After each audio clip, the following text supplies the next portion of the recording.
So our guest speaker tonight, Miss B. Jima, is the daughter of Dr. Joseph Jima and the late missionary Lydia Jima. She earned her bachelor's degree from LSU and her master's degree in English from Texas A&M.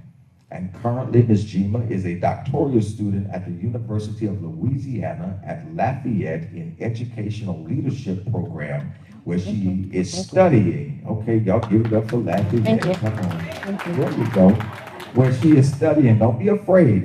Right. Don't be afraid. Where she is studying the influence of servant leadership-based training programs on post-secondary students' readiness to embrace service about self. That's a lot. That's really a whole lot, but that's good study too. So I'd like to see that what that's about. Thank you. Also, Ms. Jima is an English and humanities professor at Baton Rouge Community College, where she seeks to inspire her students to recognize their potential as the future leaders of tomorrow. In 2016, Ms. Jima founded the American My Oyster Association, which is a 501c3 organization that seeks to preserve the diverse histories, recognize the various struggles, and celebrate the victories of all individuals residing in America. I present to you our keynote speaker, our keynote and opening speaker for our first inaugural We Are One Training Symposium, Miss B. Jima. Come on, let's clap our hands. Thank you. Thank you. Thank you, sir. That was a warm introduction. Let me adjust this microphone since I'm a little big giant. Let me adjust it. Perfect. Good evening. Good evening and good evening to the dynamic Louisiana Association of Black Criminal Justice Professionals. And this is your inaugural celebration this evening, and history is being made. Yes, and I'm honored to be a part of all the great work that you are doing. So I want you to think about what tonight really means to you. Take a moment. Think to yourselves, what is it that you bring to this organization? And what is it that you can help be able to recruit other individuals to think about what they can bring too? Throughout this presentation, I'm going to ask you several different questions because, as Dr. Rie mentioned, I'm an English professor. So you're going to do some work, but it's going to be fun work. And when you do the work, I promise you, the level of progress you will make in this short time that we're going to be with one another, it'll be well worth it. You have my word. So I want you to take a moment and think within yourself, why did you join this organization? How did it speak to you? How did it appeal to you? What about this organization allows you to know that you have a sense of belonging, a sense of community, a sense of partnership, a sense of friendship, and a sense of purpose that far exceeds just your workplace? Now, I do have some items for you, as you can see, but I know that you all were given little notebooks. Take out that notebook and pen. I want to express to each and every one of you that it is an honor to be before you all this evening for this year's training symposium that is entitled, We Are One. So I want you to begin thinking about, what does that particular concept mean? We are one. Sir, say it a little bit louder. You're ready. I was going to give him a minute and you already had it.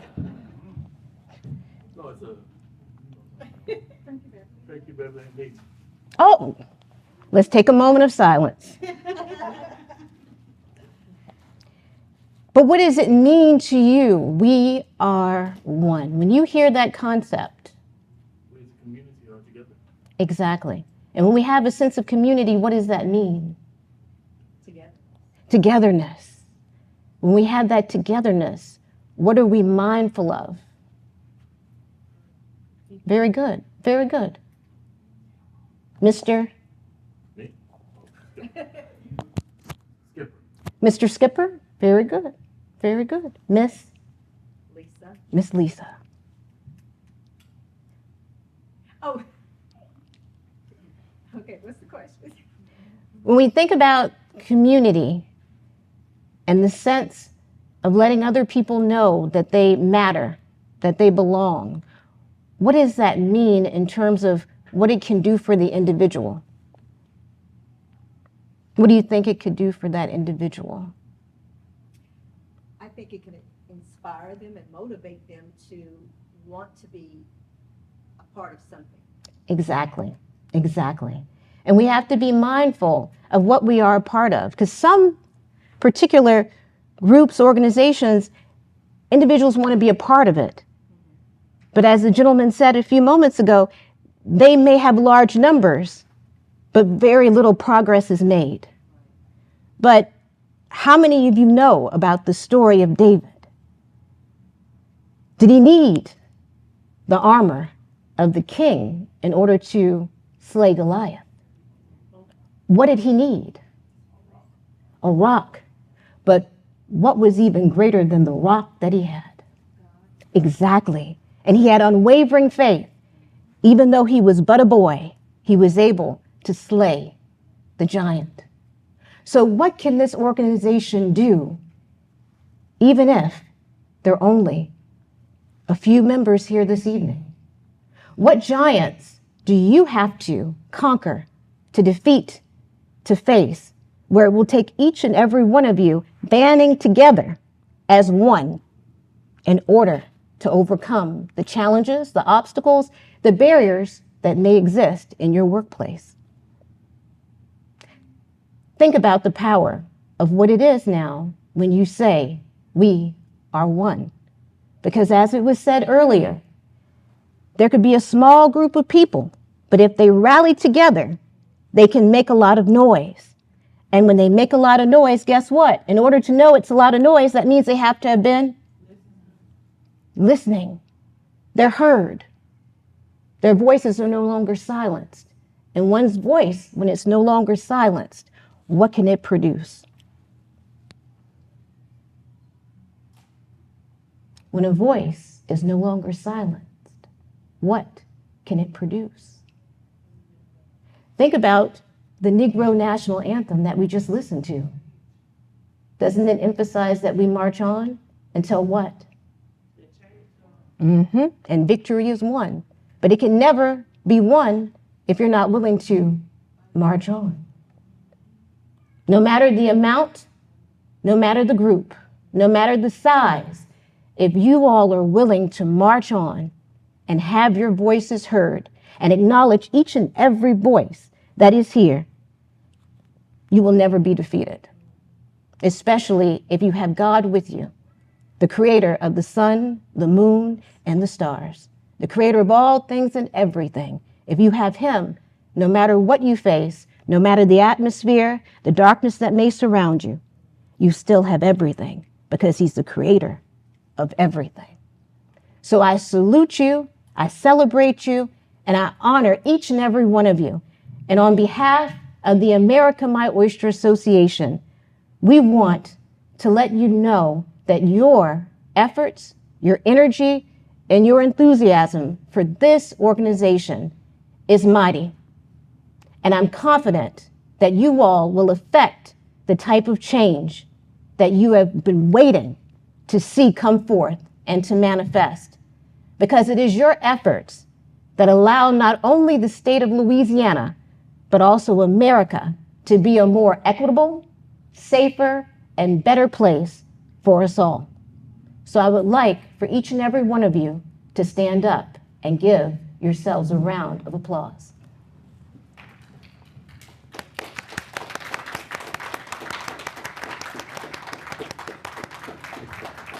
But I also would like for the esteemed members to give a round of applause for the dynamic founders and co-founders of this association.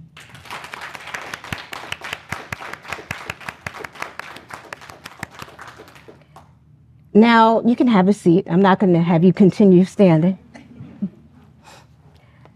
But I wanted to acknowledge particularly a certain lady who I oftentimes address as Queen, one of your outstanding founders, Miss Siobhan Baptiste. If you would stand. As you all know, she is the first Black assistant director of the Louisiana Probation and Parole. So you are making strides in incredible ways as a history maker within your profession and also with all that you do that contributes to the growth of this organization. And I salute all of your founders and co-founders, all of the members, and always be of good courage. And when you know your why, I promise you, and you keep it at the forefront, there is nothing that can deter you or discourage you from keeping your eyes on the prize, no matter what. And even if you don't see it readily, eventually it will come forth. And if it doesn't come forth while you are there in that workplace, it's going to come forth for the individuals that come after you. Think about the benefits that we ourselves have and enjoy and take hold of because of those who came before us, who paved the way, and who were met by immediate danger, threats, hostility, aggression, even death itself. But they knew that if they could not receive what America professes to give to its sons and daughters, life, liberty, and the pursuit of happiness, if they couldn't operate in their purpose, then what else was there? Nothing. So when you think about what it is that you contribute to the criminal justice profession, tonight I want you to focus on your why. Because I promise you, if you know your why, no one will be able to convince you that you can't. No one will be able to convince you of what you are not able to do. No one will be able to convince you that you aren't deserving of certain rewards, gifts, abilities, resources that God has given you. No one can deny you of being able to let those come forth. Because if we don't let those gifts, talents, resources, and abilities come forth, and if we let ourselves be silenced, if we let ourselves just hunker down, we will never be able to maximize who God has created each and every one of us to be, not only in the workplace, but within your home, within your community, within every single atmosphere and environment that you occupy. Those gifts, talents, abilities, and resources are supposed to come forth. So I want you to think tonight as we go through these different exercises, what it is that I can do, of course, in the workplace, but in every aspect of my life, as I recognize my why and I take hold of my inner purpose.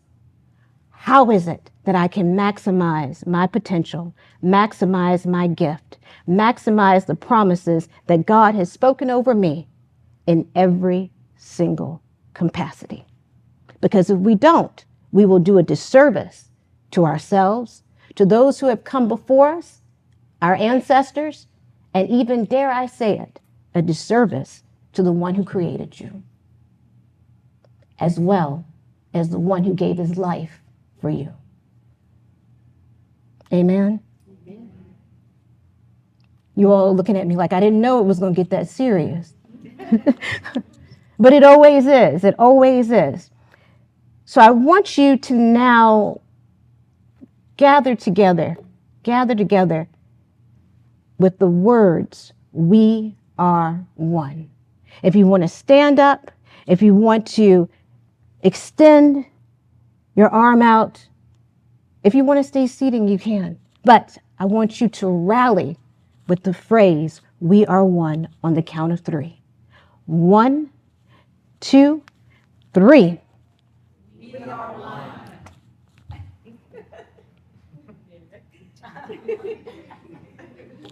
Okay, let's do better. You can tell I'm dramatic in the classroom. My students love my facial expressions. 1, 2, 3. Thank you, Queen, for standing up. We're going to do this one more time. 1, 2, 3. Perfect. Perfect. Now, I did say it was okay if you sat down. But for those who did sit down, I hope all that stood up looked at them.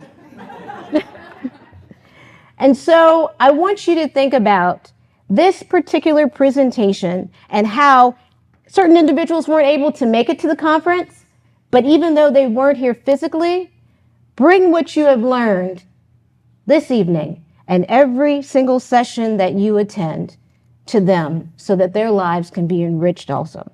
And that's how we grow. That's how we cultivate what's within us. And that's how we all become better collectively. So I want you to think about, and I'm going to move around. I am going to move around a lot.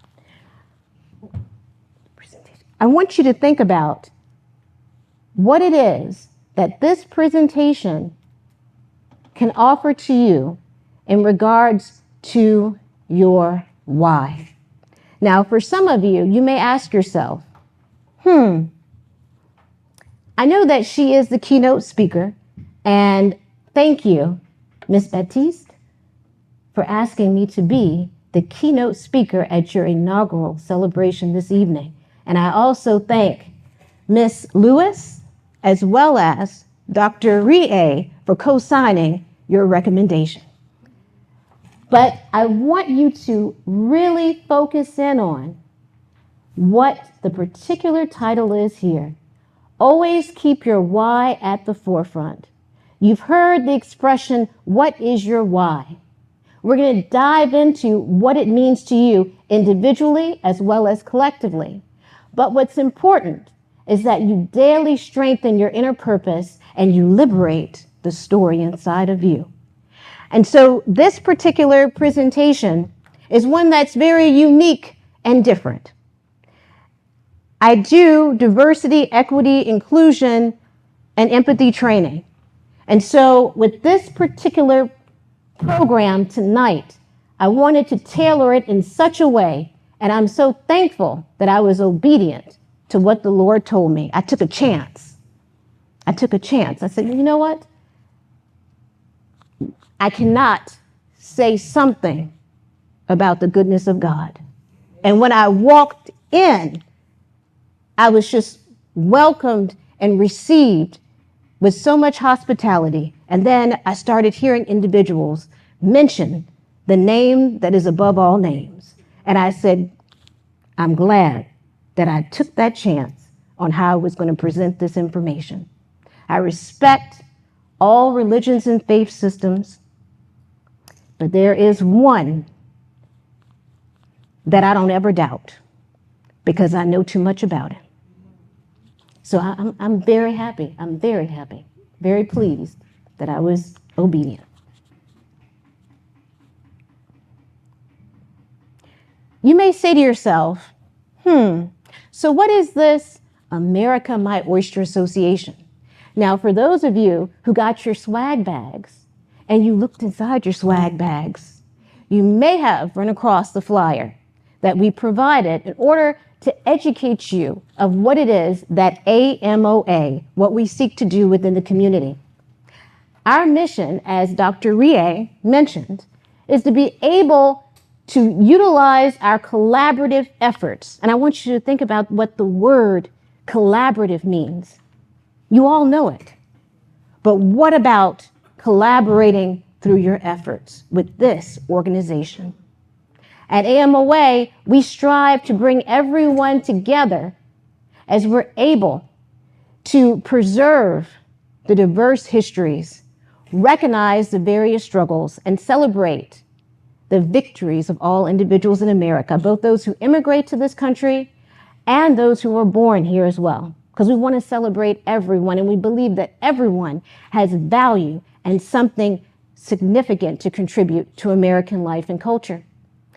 But I want to ask you a quick question. How many of you can guess how we got our name? What popular saying do you think it's connected to. I don't have any Jeopardy music, so just use your imagination. Scarface? Hmm? Scarface? Scarface? Oh, God, no. I was like, wait a minute, what? Who's America named after? Who's America named after? Well, AMOA, how do you think we got our name? What saying? What? Excellent, that's it. That's it, Queen. The world is your oyster. How many of you have heard of that? Almost everyone, right? Especially youth.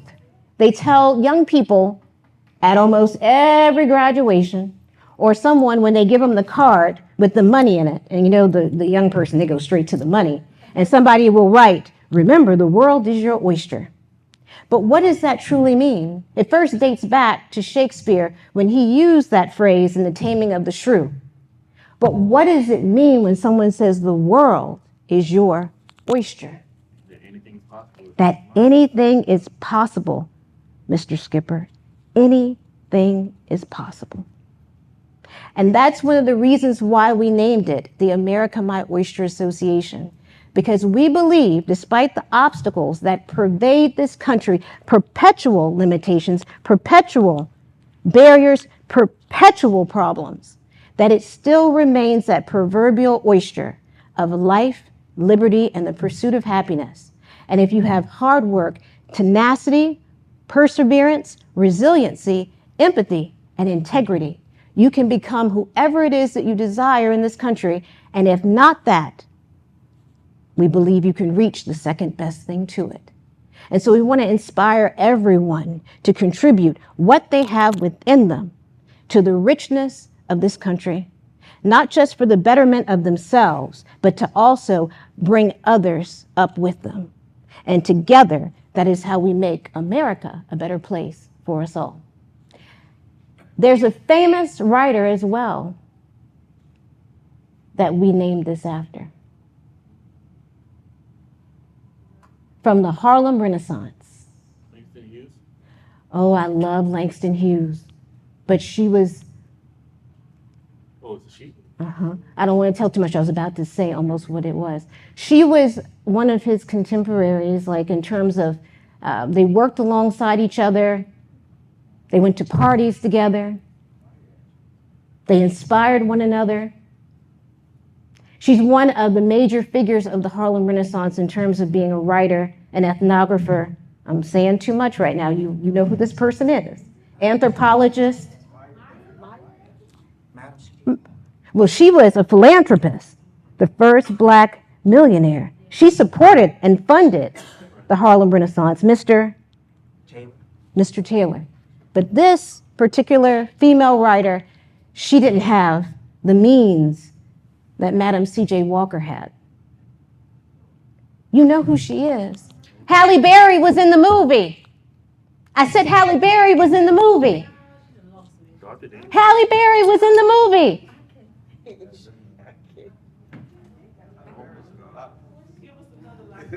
Don't tell him that, sir. Don't tell him that. That's like in the classroom when I make a comment and then another student will say, well.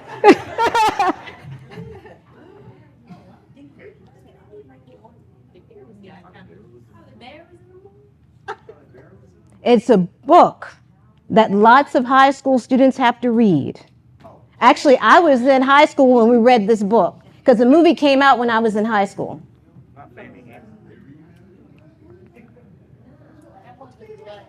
Their eyes were watching God. Their eyes were watching God. That is one of the iconic novels by the Zora Neale Hurston. And so she has this essay, and the essay is entitled How It Feels to Be Colored Me. And so she writes in this particular essay that she does not bemoan being a Negro because she is too busy sharpening her oyster knife. So think about how powerful that is. And so she also was known for saying that how could any deny themselves the pleasure of her company because it was beyond her that they would. So she was a very, very, very unique, eccentric, eclectic type of individual. And so one of my African American male students in my literature and ethnicity class, I'll never forget, he raised his hand and he said, "Professor G, no matter what I face in life, I have to always remember to be sharpening my oyster knife." And I told him, I said, "Sir, you're absolutely right. But during certain moments in your life, if you feel as though you were not born with the proper utensils or knife to open that oyster up, but if you feel undeniably that what is in it, life, liberty, and the pursuit of happiness, are yours, you'll pry it open with your bare hands, come what may." And so that is the other reason why we named it the American My Oyster Association, in honor of Miss Zora Neale Hurston and her ideology, her mentality, her mindset. And so our organization, we seek to be able to inspire everyone of all ages to become the type of leaders that we all can be proud of. Of course, we do have an initiative where we celebrate multicultural education. But we grew from that, and then we went into celebrating education in terms of formal education, continuing education, and professional development learning in the areas of DEI and empathy training. But with the American My Oyster Association, we have concentrated mostly within the past few years in inspiring Louisiana's youth to realize that they need to be the type of leaders that we all can be proud of. And so we have our AMOA Young Servant Leaders of Today recognition ceremony, where we honor young people within Baton Rouge who embody the ideals of servant leadership. And if any of you know of a young person for our 2025 list of honorees, please let me know. We have our celebration of these young people on our social media platforms. We have Discovering the Servant Leader in You, a leadership development workshop series that is taught to individuals of all walks of life and all ages. And then there's a special program that we implemented in 2021 and 2022 that we eventually will bring back. And it's called Building a Better America Today with AMOA. And with this particular program, it was a partnership with the East Baton Rouge Parish Library System, where we utilized their digital resources and individuals were able to take specially curated classes and receive online certification training taught through LinkedIn Learning and Udemy. And so I have something to tell you about one of your founders, something that you may not know. Miss Baptiste was one of our class of 2022 graduates.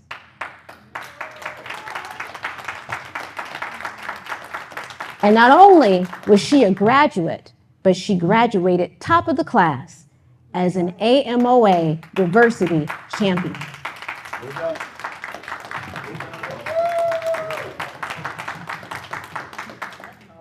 And so I was so honored when she contacted me, and I'm so proud of you for all the great work that you're doing. And I wish this association divine success and divine progress in Jesus' name. I want to give you a glimpse into AMOA, and I like to make everything a teachable moment. So as you watch this particular video that highlights our 2022 graduation ceremony, you may see a very familiar face. Can we guess who that is? But also, I have some questions for you. As you watch it, start writing. What about this video represents the concept we are one? What can you take from this video and bring it to the Louisiana Association of Black Criminal Justice Professionals? This isn't a video for me to brag or show off what AMOA has done, because AMOA wants you to know what you can now do to make America a better place for us all. So look at this video and answer those questions that I've offered to you. What is of use that you can apply within this association as you think about the concept of we are one?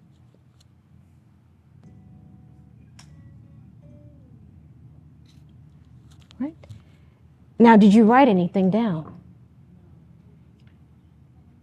It couldn't have been that awe-inspiring.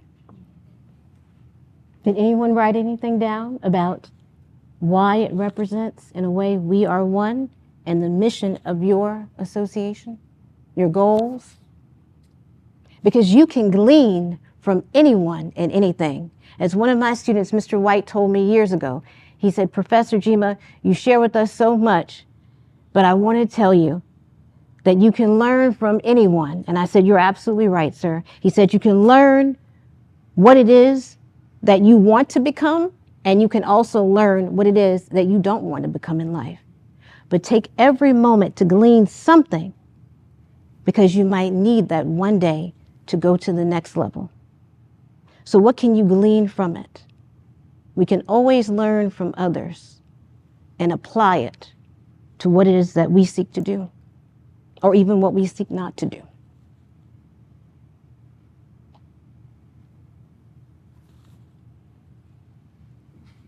You know I'm dramatic. I can do it again. We are one.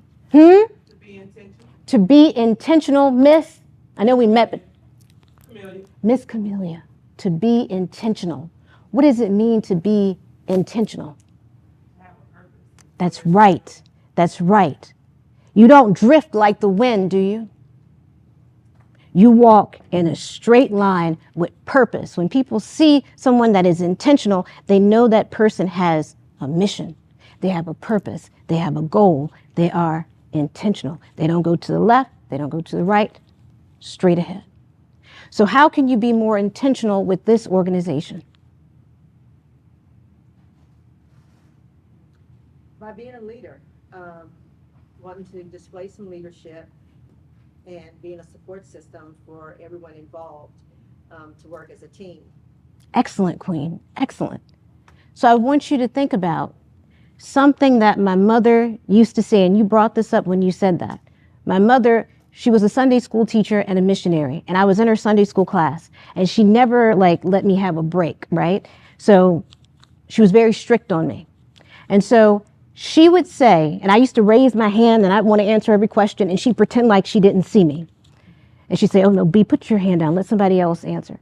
But she said to the class something that I share with my students on the last day of class, that everyone is a leader. You don't have to be on a magazine cover, because back then, if you were on a magazine cover, that meant you were big. That's before all this social media and likes and followings. She said you didn't have to be on the cover of a magazine, and you didn't have to be on a movie screen to be a leader. And we were perplexed. We were children. We were perplexed. And some of the kids say, what do you mean, Sister Jima? And my mother said, because everyone is a leader. Because everyone is a role model. And when you least expect it, that's when people are paying the most attention to you. So you just have to decide whether you're going to be a good role model or whether you're going to be a bad role model. But everyone is a leader, and someone will model their life based on how you live yours. That's the same in the workplace. Because if certain people are slacking off, especially if they're in leadership, what does it convince everyone else to do? You're like, oh, they're not putting in the work. And look at the check they're getting compared to the check I'm getting. You think I'm going to put in more work and they aren't? What does that then achieve? Some members may say, well, it's only a few people going to that conference. I'm going to stay home this weekend. What does that achieve? Nothing.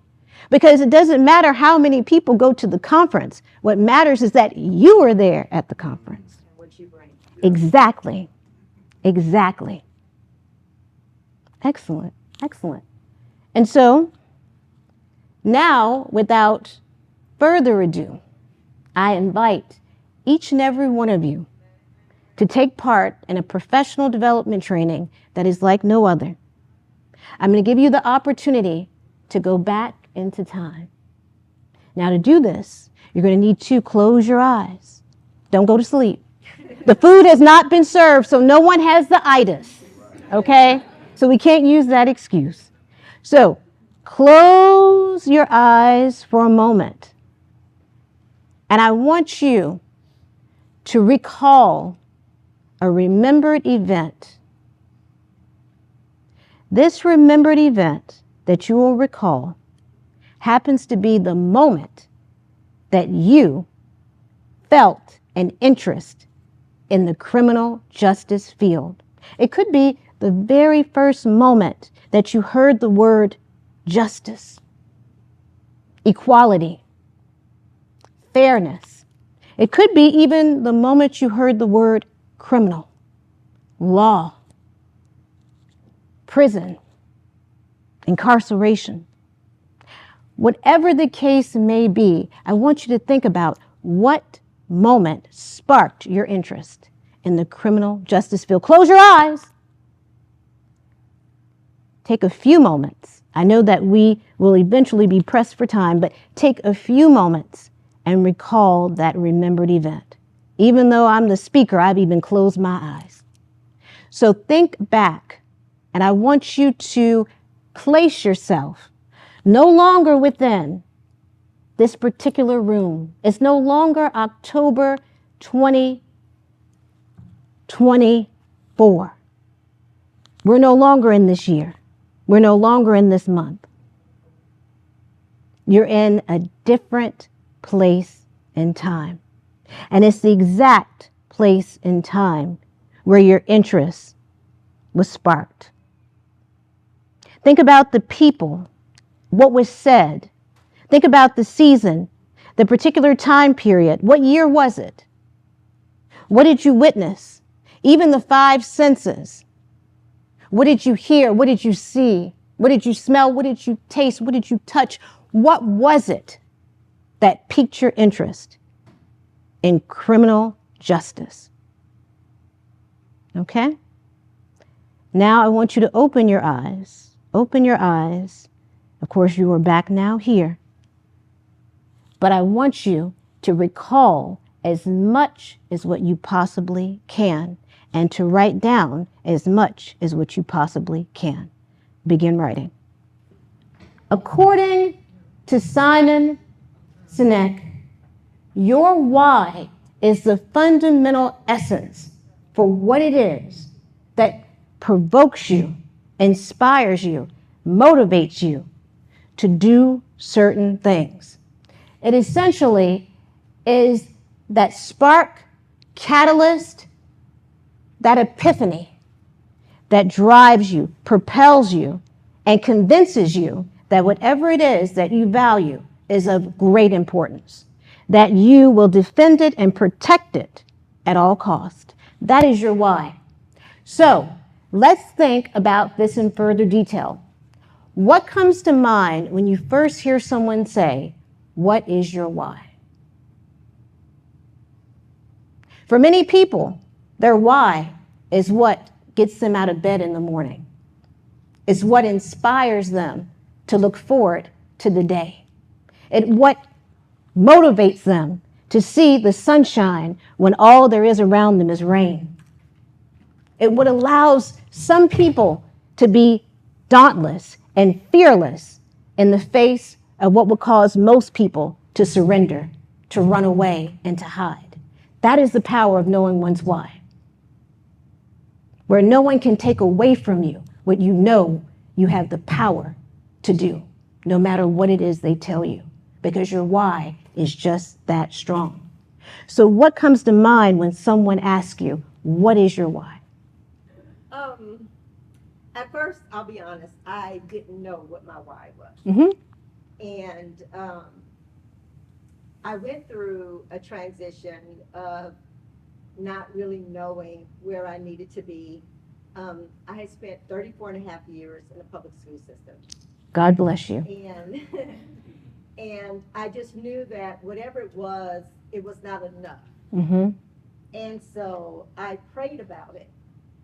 And I was like, okay, God, I don't know where I'm supposed to be, but I know that there's something so much more that I should be doing. And I had no idea that it would lead me into the prison system. Mm. And I can honestly say that I love being where I am. I feel that I've come to understand that my purpose is about serving and helping others and encouraging them to be better versions of themselves. That's powerful. And essentially, that's what we really all are called to do, to be an encouragement to one another. Because for some individuals, they will never be able to get that encouragement if you don't give it to them. And you reshape how they view the world around them because of you encouraging them when no one else will.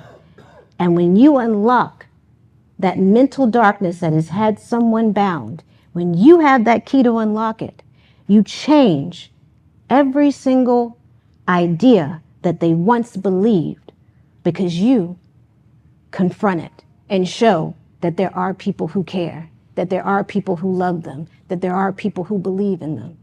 And then they start to know that the world, it isn't entirely this terrible, dark, cold place because of the fact that you walked into their world and you opened up a new level of thinking just by your kindness alone. So I salute you.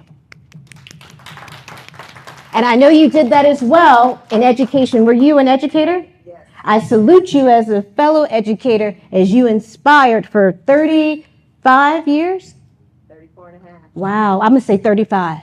For 35 years, you inspired the future leaders of tomorrow. But in the prison system, you still are inspiring individuals to be those future leaders by you recognizing in the present moment their potential because you lead in every single capacity.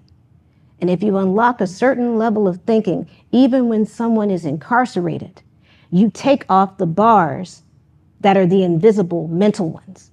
And sometimes those invisible mental bars are far greater than the concrete bars that someone faces, because you could be walking in this hotel, walking right now on Loyola Street or Avenue and have mental bars and chains upon you that no one can see, but only you. So thank you for sharing your why. Anyone else?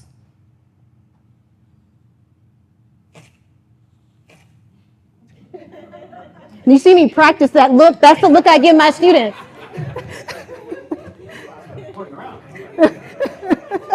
I've had them do that too. They're like, oh no, not me. Them or them, not me. Usually it works, but this time it didn't.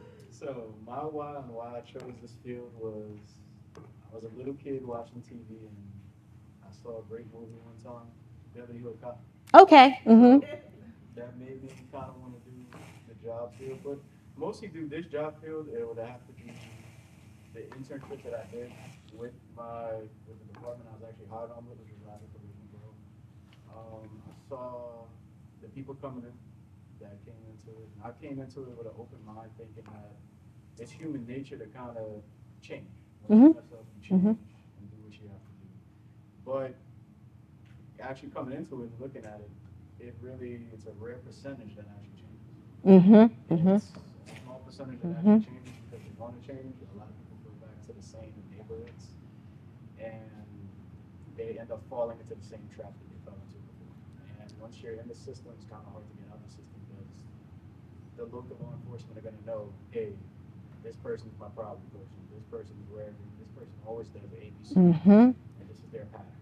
Mm-hmm. So I think actually going through that and sitting with a lot of these agents that I'm currently here with, and watching and observing them, how they did the job, kind of intrigued me into coming into the field and doing the job. I loved every minute of it. Supervisor's the greatest supervisor over there. Okay. Ms. Keisha showed me a lot about the job too. Excellent. But I decided that I kind of coming into it, I wanted to make a change because I saw that in the community you can make a change just by talking to some of the kids or just showing, you go to like the people's house, you go to some of the people's houses, just by interacting with the children. Mm-hmm. The children think that you're there to arrest mom, dad, Mm. grandma, brother, sister. That's what they think. And if you change that mindset with that one child, you can change that mindset going forward because that child might spread that mindset to other people. Excellent. To cut down on the fear of like, I guess the fear that, you know, you always have to be scared of. Mm-hmm. Mm-hmm. You really don't. It's some police, yes, but some they want to see, they actually want to make a change in the community, make a change in with just helping other people as well too. So that's kind of why I did it. What's extraordinary is that you did not want to volunteer, but you just gave a really thought-provoking response to this question about the power of one's why and the effect that it has when you operate in it wholeheartedly and realize the part that you play in shaping the minds of current and future generations by you stepping up. Because it takes a lot out of your day to go to those households and to speak with the children, play with the children, talk with the families, but you're doing more than just your job alone. You're going to past your job because you know how your job is viewed, but yet you know your why, which is to change the negative, disparaging views and thoughts that individuals automatically attach to law enforcement. And you know, undeniably, you in some way will make that change. But then you also know the power of labels and stigma and how individuals put a certain identity upon someone. And if they're not strong enough, or if they don't know their actual why that overshadows the negative label, it's so easy for them to fall right back down. A couple of weeks ago, I was listening to something, and it was a report that was done in terms of how many individuals are released, but then they're quickly back in prison because that is the familiar. The unfamiliar is for them to function, exist, and work among those who are somewhat free, if you understand what I'm saying. Yes. Right. And so if you don't have that level of insight to truly see that individual, and when I say see them, I mean see past what they've done, their exterior, but see the interior, then they will forever perpetually be labeled and written off by society.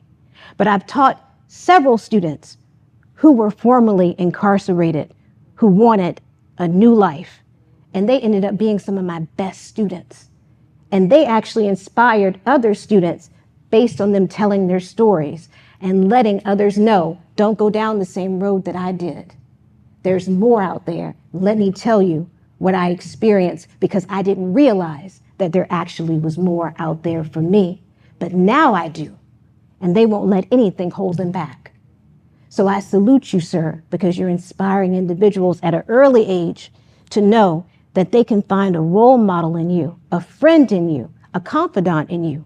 For some of the children, you are their father figure in a way. You're their uncle. You're their cousin. For some of the children, you won't know this until they get to be adults and they see you one day and they tell you everything that you meant to them.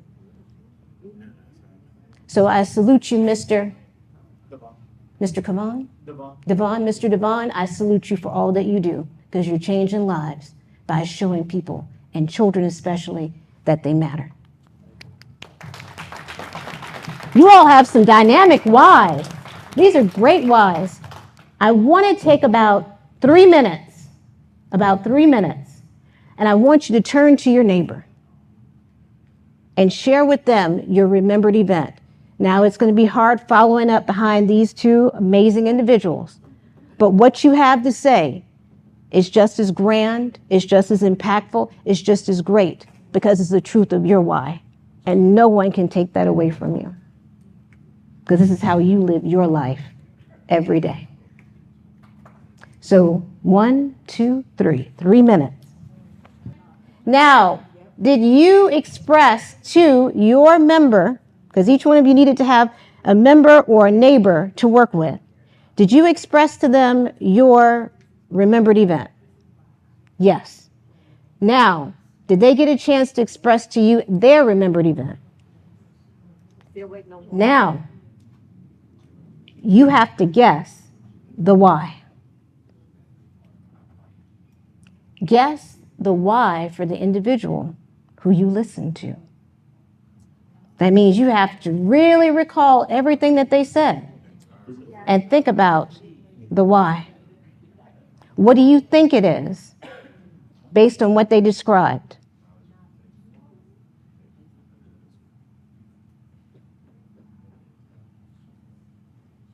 So you may have to turn to someone and have them tell you their event. Does everyone have the why for that particular person? Have you guessed it? Okay, all right. So now I would like some volunteers. Tell me your name, and then I want you to tell me about your particular neighbor, your peer member, your colleague or coworker, and what they told you as their remembered event and what you believe their why happens to be. Volunteers? Why? No, I have to tell about your story. Mm-hmm. She pretty much said that she was a psychology major. Okay. And it was a job opening for probation and parole. She did not know exactly what probation and parole was nor what it meant, but someone explained it to her. She said that she felt like, oh, I can do this job. And so I like that. Do that again. Oh, I could do this job. that's what she said. And then she said that she went out into the field and she asked someone, wait, could you repeat that? Well, it was just basically when I was supervising offenders, and a lot of them said, like, for the first time, they had someone that they felt cared about them. Mm-hmm. Mm-hmm. And then that's when I found that was my purpose for being there. And that's how I grew to love what I was doing, because I saw the effect that it had, Mm-hmm. not only on those people, but on me. Aha. Mm-hmm. Mm-hmm. Oftentimes it isn't what we give to others What they give back to you. in terms of the impact that it has on you, but it is more so when you see what you give to them causes them to grow in a certain way that if you were not there, they wouldn't be able to receive it. Not the material, but something so much greater, because we could give someone brand new clothes, we can give someone a brand new car, and that's great, but it's not those things that you give that are tangible. It's the things that you give that you can't see, that aren't readily visible. And if you have been brought up with love, kindness, joy, happiness, contentment, where individuals encouraged you and saw the best in you, then it's difficult in a way to wrap your mind around someone who was not given that. Right. And you wonder why things happen and why things occur.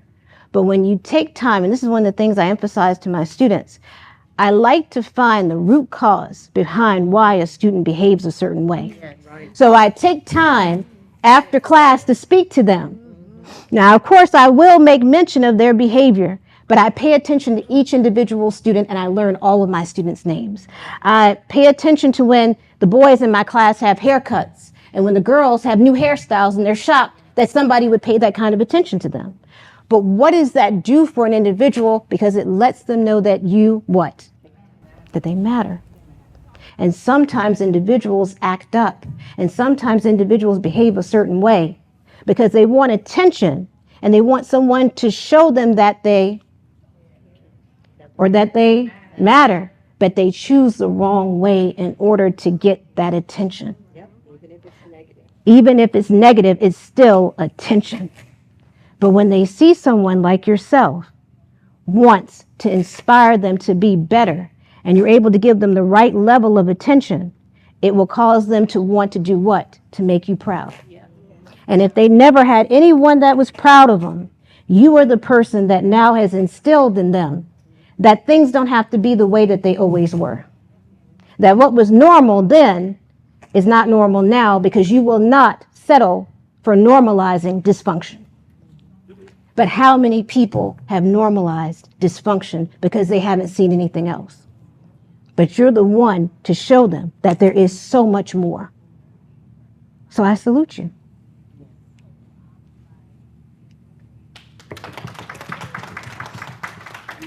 Anyone else? And so with her seeing how her mom was crushed and hurt, and a lot of it came from drug use and stuff like that, it made her want to get into the field to show that we're not criminals, Mm-hmm. that we are also educated and we also do the right thing, and just take the stigma off of not just black or women, but just our community as a whole. And I think her purpose is kind of similar to mine, Mm-hmm. in that she wants to see the best in everyone. Uh-huh. Mm-hmm. Mm-hmm. Mm-hmm. When you're able to see the best in others, even when no one else can see it. And once again, I tell my students this, I say, I will meet you more than halfway in life. And it's rare that somebody will meet you more than halfway, even if they meet you at all. But when you want the best for individuals and they don't want the best for themselves, how is that a challenge? But think about the gift that you have within you when you see the best in them and no one can see the best in them. But even more so when you have the ability to see the best in someone when they are adamant that they cannot be changed, that they cannot evolve, that this is who they are and this is who they always will be, despite your best efforts. Do you give up? No. Because your why is that strong. But if someone doesn't have that same why, what will they do? That's the power of your why. That you will not give up on others when everyone else will. And when individuals will tell you, why are you so naive? Why are you so gullible? But you still stand by that person because you see the best in that person. And you've seen so many other people desert them, stigmatize them, label them, that you refuse to be another person that they can say only looked at what was wrong with them and never possibly took the time to find out what, even if it's a small percentage of what possibly could be right with them. Because some individuals will use that also as their excuse not to do better because no one has ever given them a chance. But individuals such as yourself, ma'am, you are easily able to combat that excuse, that crutch, because you're willing to give individuals a chance and remove the stigmas that they have labeled upon them. Because if they are willing and if they welcome what you're seeking to do, you can transform them possibly into what God created them to be and not what the enemy has caused them to believe that they were supposed to be. And there's power in that. That's a calling. And all of you have a calling. Excellent. Excellent. Miss, your name? Demita. Miss Demita and Miss Keisha. Miss Keisha. I salute you both. But I want you to think about, as we go to our next slide, your why is what ignites your inner purpose. Because if you know that why, you then are able to figure out what is the reason behind why you operate the way that you do, why you value certain things, why you work a certain way, why you conduct yourself a certain way. So I want you to think about different parts of this remembered event and look back over it very quickly. But when you look back over it this time, what you've written, you can underline, circle where you gave your remembered thoughts and feelings. If you didn't give your feelings the subjective details, write them right now. I'll give you about 2 minutes. What were your thoughts and feelings as a result of what you said was your remembered event that triggered your why into going into the criminal justice field?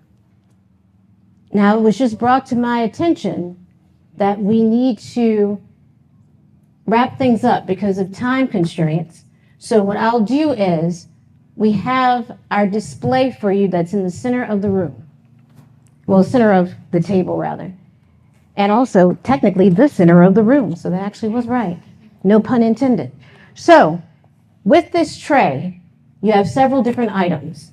So if each of you would take that paper bag, take a paper bag. Take a marker.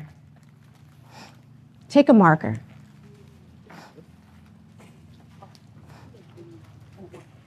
On the outside of that bag, and I also have some labels for those of you who are fancy. If you are fancy, you have some labels also if you want to use that for your bag. Queen, I knew you were going to reach for the label. I had a feeling. And you see they're ornate. They're very ornate. So you can write on the bag directly or take one of the labels and put on that particular bag your why. Your why. Your why. Put it on the front of the bag. The front of the bag. Oh, okay. This will be easier. Oh, get another one. There's plenty. Get another one. We are one. That's right. That's right. Write down your why. Okay? Now, after you have done that, I'd like for you to then think about, and if you could, Miss Baptiste, go to the next slide, because I'm going to do this very quickly. I want you to think about a personal mission statement, but you may not have time to do this evening. But what is your personal mission statement? We all know that companies have mission statements. At your workplace, they have a mission statement. You have a mission statement for this organization. But what is your personal mission statement that's derived from your why combined with your purpose? For what you, as a criminal justice professional, have to provide to your workplace and even to this association. So put your why on that paper bag as well as your mission statement.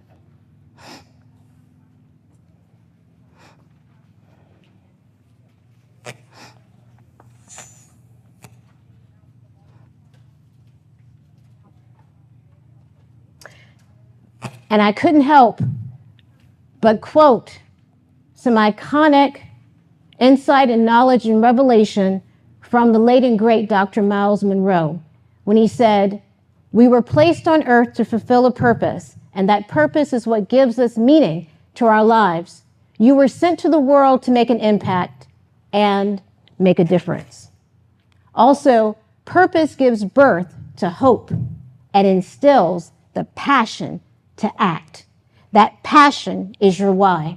And lastly, purpose is when you know and understand what you were born to accomplish. But even more so, think about this. Vision is when you see it in your mind and begin to imagine it. That is also your why. Okay?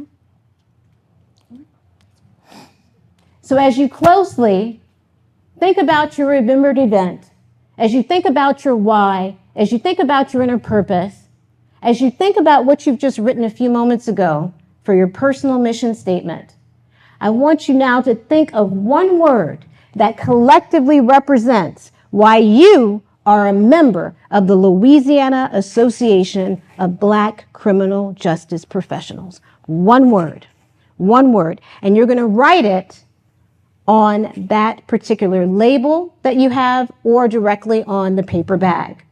And also what I would like you to do, when you write the one word, put a dash and connect the initials for this association on that bag. Put the initials for this association, or if you want to put the name, the actual name, but it has to represent that one word that was based off of your remembered event, your why, and your inner purpose, and how you were able to then create your personal mission statement.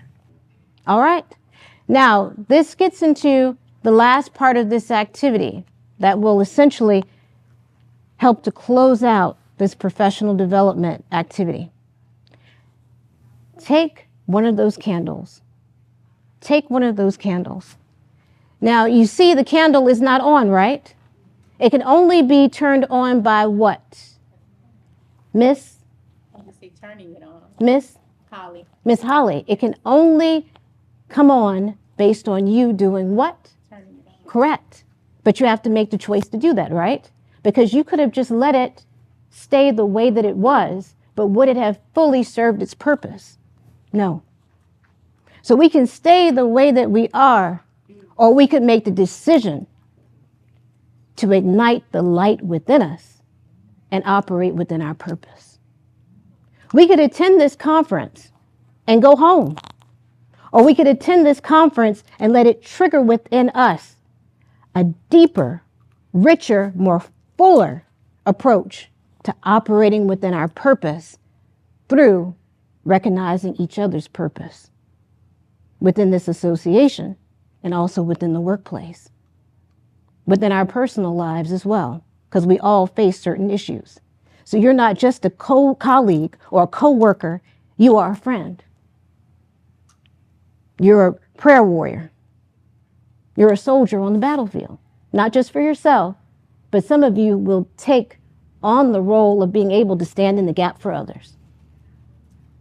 And that's how you all are able to win collectively, not one winning, but all. So turn on the light. Turn on the light. That light is blue. And oftentimes we associate the criminal justice system with the color blue. And I had to search to find a dark blue, kind of a royal sapphire blue. It's still a little light, but the other ones were baby blue, sky blue. And I said, no, that's not going to work. That's the best I could do. But I want you to think about the power of this light and how it represents you. Because each and every day you have a choice to make. We all have a choice to make. What we will do and how we will steward over the light that God has placed within you. And whether it's a flicker of light or a wildfire, when that light is ignited, I don't care how bleak the atmosphere, no matter how dark, no matter how challenging, when that light is lit, it impacts that atmosphere, that environment, that setting, that workplace for the better. Because light cannot fellowship with darkness. We turn off the lights here, complete darkness. But if you have your candle turned on, there will still be light. So when you have that light lit, help to turn on someone else's.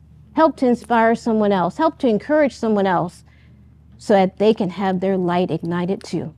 Because you have a choice every day to let it grow dim and be extinguished, or to let it shine brightly, boldly, and brilliantly in Jesus' name. But the choice is up to you. That's what free will and agency is. But when you make the choice to let it always be ignited, I promise you, you may not see the result immediately, but the person who you least expected was watching you all along, and they'll start making changes because of the beauty of the light within you and how they want that same light to also be found within them. So I ask you to always keep your why at the forefront and always ignite your inner purpose. Because when you have a purpose, nothing can defeat you. You won't settle. You won't be disgusted. You won't be frustrated to the point that you're willing to give up because you want to see that purpose fulfilled. Go to work with a purpose. Walk into your family environment with a purpose every day. Walk into your neighborhood with a purpose. And I promise you, you're going to see that purpose manifested gradually, and some people will see it readily. But you first have to keep that light ignited. Put it in the bag. Put the light in the bag.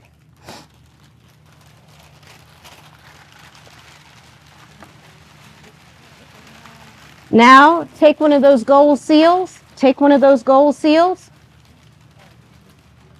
and fold over that bag and seal it. A brown bag is very plain. It lacks any luster. It lacks any appeal. It's just a bag.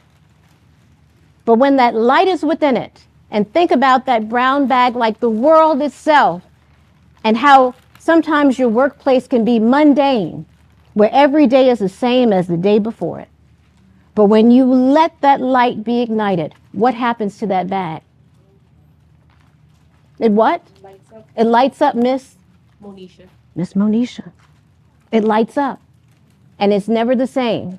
So keep that particular candle in that bag. Don't take it out.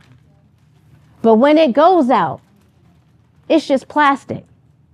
It's just a material item. What's even greater is the light that is within you, and that you make sure your light never goes out.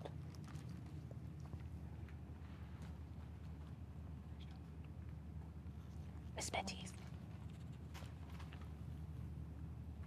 And so I ask you, Louisiana Association of Black Criminal Justice Professionals, always keep your why at the forefront and let your inner purpose brightly shine through the darkness.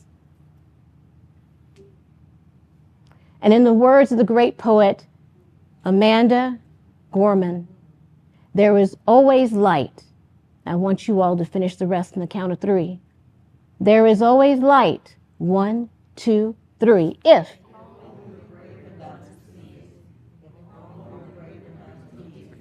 because you all are one, because on the count of 3, we are one. 1, 2, 3. We are one. Thank you. It's been an honor to be before you all this evening.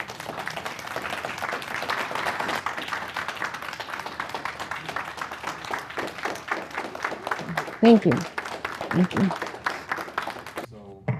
We do have something for you, so come on up, and then of course we're going to present it, but we're going to take some pictures on the back wall there. Oh, well, oh, that's beautiful. You didn't have to do this. Thank you. Thank you, each and every one of you. I was not expecting this. That's okay. I wasn't expecting We it. go big here. Oh, I see. I see. You know, touch your neighbor and say we go big.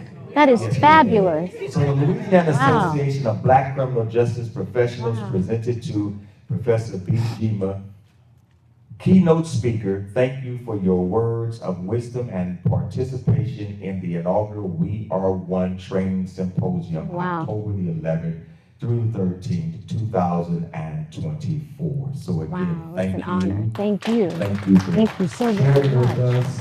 This is beautiful. Wow. Wow. Thank you all. Thank you. Go big here, Thank you. right? Thank you. And also, this is a small token Wow. and just something to say thank Oh. you. And along with, look, we go big here. We go big, all right? We go big. Expecting Again, all thank this. you. Thank you. Thank you. Thank Thank you. you. Wow. Again, let's Thank you. give a round of applause. Thank you. God bless you all. Thank you. God bless you, sir.